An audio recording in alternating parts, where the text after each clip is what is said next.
Mesdames et messieurs, je veux tout d'abord remercier les membres du conseil municipal pour la confiance qu'ils ont décidé de m'accorder aujourd'hui en m'élisant maire de notre commune de Montereau.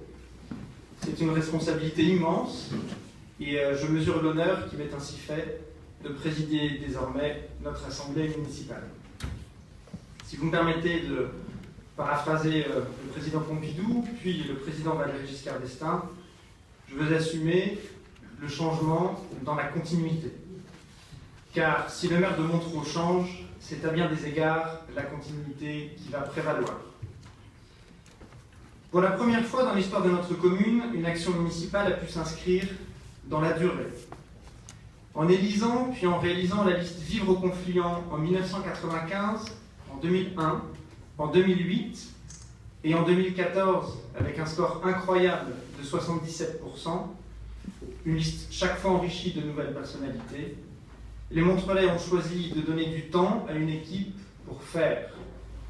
Car pour faire des choses utiles et cohérentes, il faut du temps.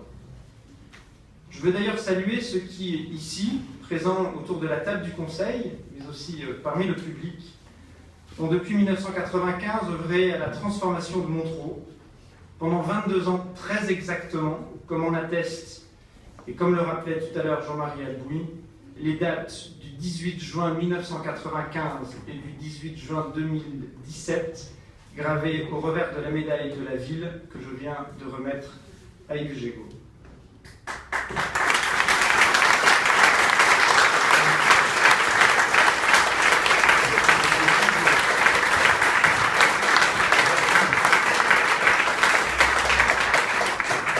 Vous qui êtes là depuis le début, c'est dans vos pas que nous marchons, car aujourd'hui il n'y a pas d'interruption.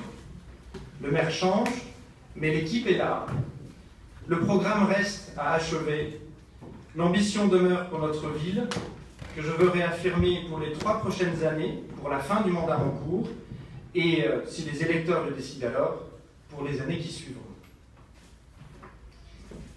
Voici la base de notre engagement municipal lors des dernières élections.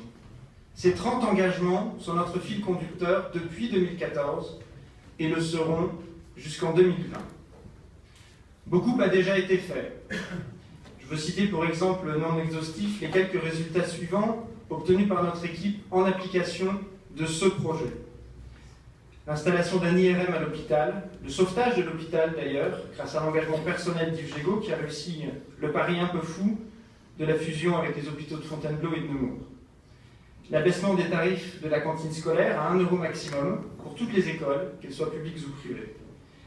La stabilité des taux communaux des taxes locales, et même la diminution de la taxe d'enlèvement des ordures ménagères.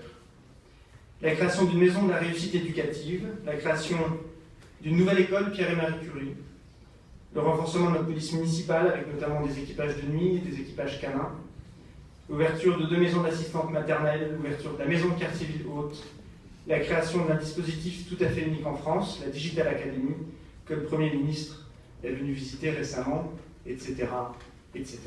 Beaucoup a donc été fait depuis le début de notre mandat en 2014, et beaucoup reste naturellement à faire.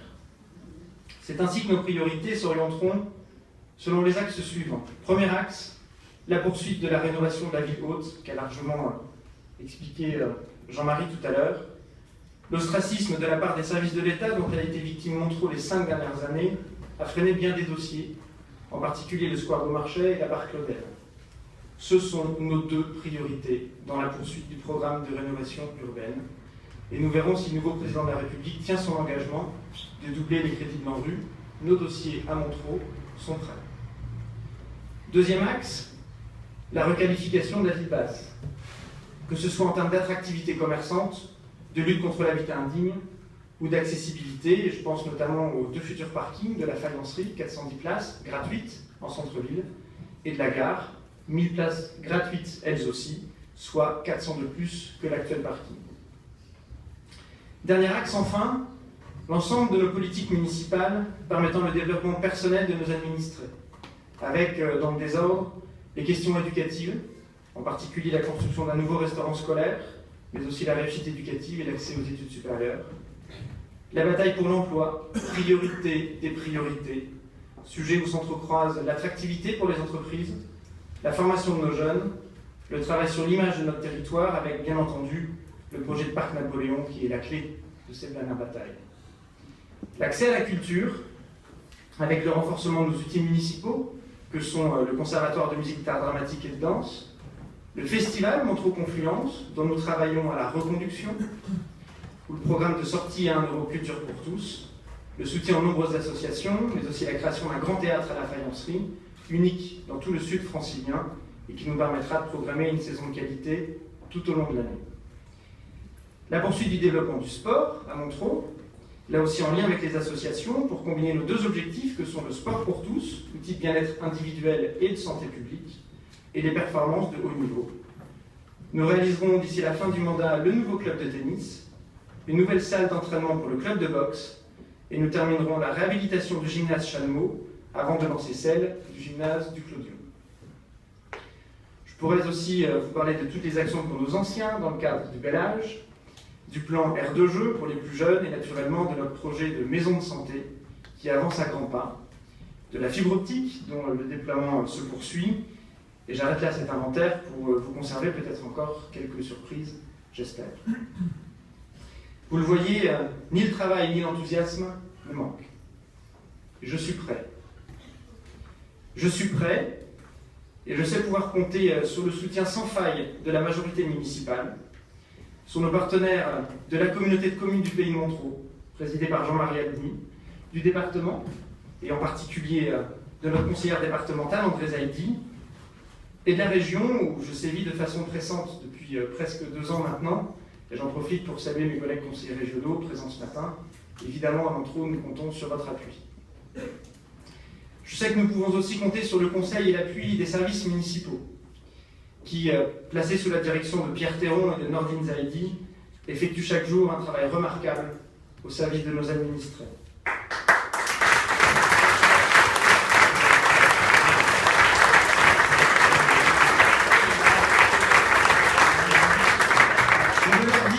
Je veux leur dire combien ils sont précieux à notre commune et considérant la grande imagination dont il faut parfois faire preuve pour compenser la baisse des dotations de l'État, l'ancien adjoint au personnel que je suis leur adresse mes chaleureux remerciements pour un engagement que je sais total. À la minorité municipale, je veux également adresser un message. La configuration la plus classique d'une assemblée d'élus, c'est une majorité qui décide et une opposition qui conteste. Parfois, l'opposition se veut constructive, c'est même peut-être un peu à la mode, et participe avec ses spécificités à l'élaboration des politiques municipales. Je veux, dès ce matin, dire que ma porte est ouverte, que je considère que chacun ici est investi d'une égale mission confiée par nos concitoyens, celle de dépasser nos personnes pour, au travers de notre collectif, œuvrer au bien commun de la ville.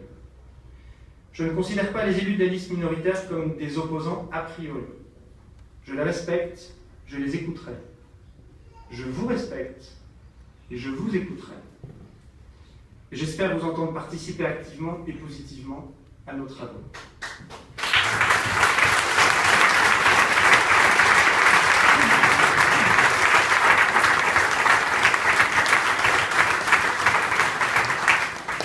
Avec 31 voix qui se sont portées sur mon nom, soit une voix de plus que le groupe constitué des élus de la liste à laquelle j'appartiens.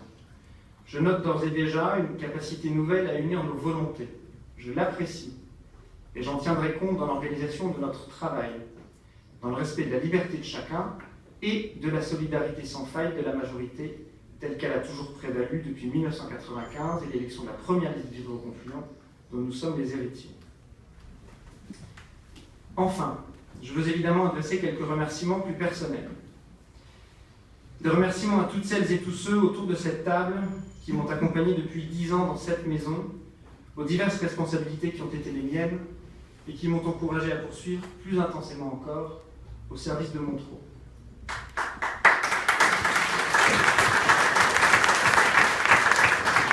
Des remerciements aux Montrelaises et Montrelais qui sont venus ce matin dans cette salle qui n'est pas assez grande pour les accueillir tous. Des remerciements à mes amis, qui me font le plaisir de leur présence, qui sont parfois venus de loin, d'Estonie, je crois, pour le plus loin. C'est loin. Des remerciements à celles et ceux qui m'ont permis de m'élever dans ma construction politique, en m'associant à leur combat. Je pense à Valérie Pécresse, avec qui nous partageons le combat régional depuis 2009. Je pense à Jean-Louis Borloo, qui m'a adressé un message ce matin, regrettant son absence, mais il est mobilisé par le départ de Simone Veil. Jean-Louis, auprès de qui j'ai tant appris, politiquement et humainement, en particulier depuis qu'il m'a fait l'honneur d'être son directeur de cabinet et sans discontinuer depuis, y compris dans ses nouveaux combats. Et je pense à mon ami Chantal Joanneau, dont la présence aujourd'hui me remplit d'une grande joie.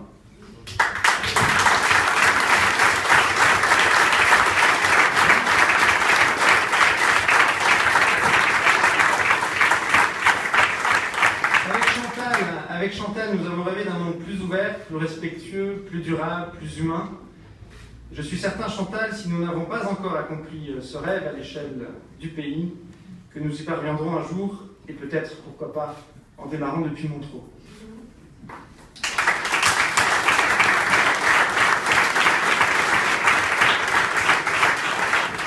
Des remerciements à ma famille, à ma grand-mère, qui est assise au premier rang, et qui est involontairement en partie responsable de ce qui se passe aujourd'hui, car elle est, avec mon défunt grand-père, le premier lien de notre famille avec Montreux. Et si les plus anciens de notre assemblée se rappellent les grands moments de l'hôtel de la Croix-Verte, les grands bals, les galas de boxe, le catch, je suis certain qu'elle se fera un plaisir de se remémorer tout à l'heure ses souvenirs avec vous.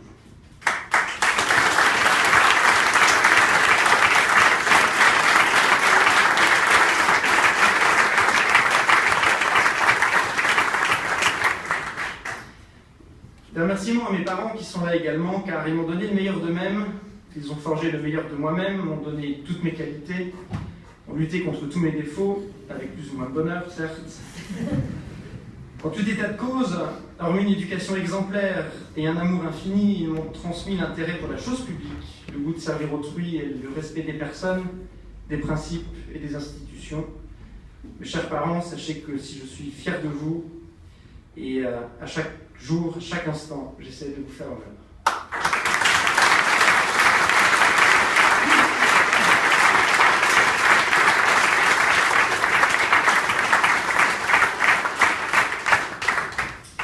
Pour conclure, je voudrais vous raconter une petite histoire. Nous sommes le mercredi 20 juin 2007. Il est environ 8 h du matin, je suis dans le RER A. C'est le jour de l'installation de la nouvelle Assemblée nationale, qui a été élue pour la 13e législature. Le député pour lequel je travaille alors a été réélu. Tout va bien. Mon téléphone sonne, je décroche. Évidemment, j'entends très mal puisque je suis dans le RER. Et j'entends une voix qui me demande « James Chiron ?» Je réponds « Oui, moi-même. Bonjour, c'est Yves Gégaud. Souhaiteriez-vous venir travailler avec un maire un peu fou ?» Ce à quoi je réponds « Présenté de la sorte, c'est assez tentant. » Très bien, mon secrétariat vous rappelle pour fixer un rendez-vous. Le rendez-vous est fixé plus tard en juillet par Emilia. Un rendez-vous qui a duré tout au plus 5 minutes. Et voilà où nous en sommes 10 mois après.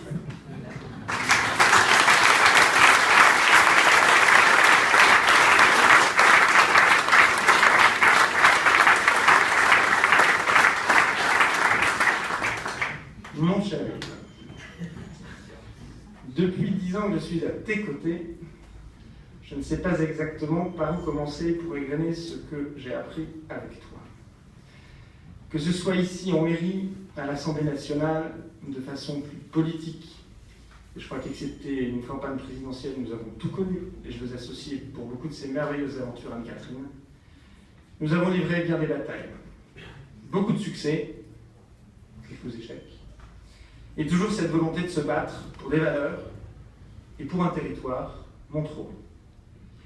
Souvent tu dis, on vient à Montreux par hasard, puis on n'en repart pas car Montreux nous retient. Eh bien oui, Montreux nous retient. Au-delà de l'énergie, la force de conviction, la persévérance, la vision, si je dois ce matin, pour permettre à chacun d'être libéral en 19 h, souligner, je suis un peu bavard, un seul aspect de mon apprentissage à tes côtés, c'est certainement la capacité à apprécier cette patte humaine qui est omniprésente ici à Montreux. Oui, c'est une ville singulière, qui concentre bien des difficultés. Et c'est parce que le combat est permanent et difficile que Montereau est tellement attachante. J'ai fait de très nombreux déplacements dans des dizaines de villes, je connais des centaines d'élus. Nulle part, je n'ai trouvé autant d'incarnation dans le mot commune.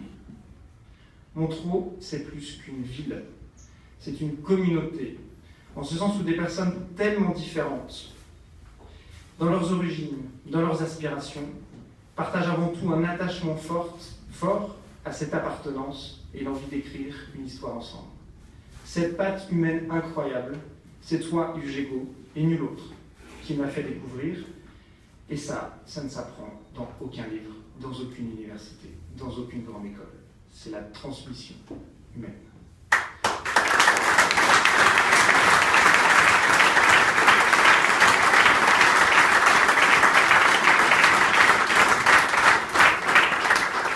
C'est extrêmement enthousiasmant et tout simplement producteur à l'infini d'une énergie par essence renouvelable, Chantal, dont il ne faut pas non plus cacher qu'elle est nécessaire en très très grande quantité.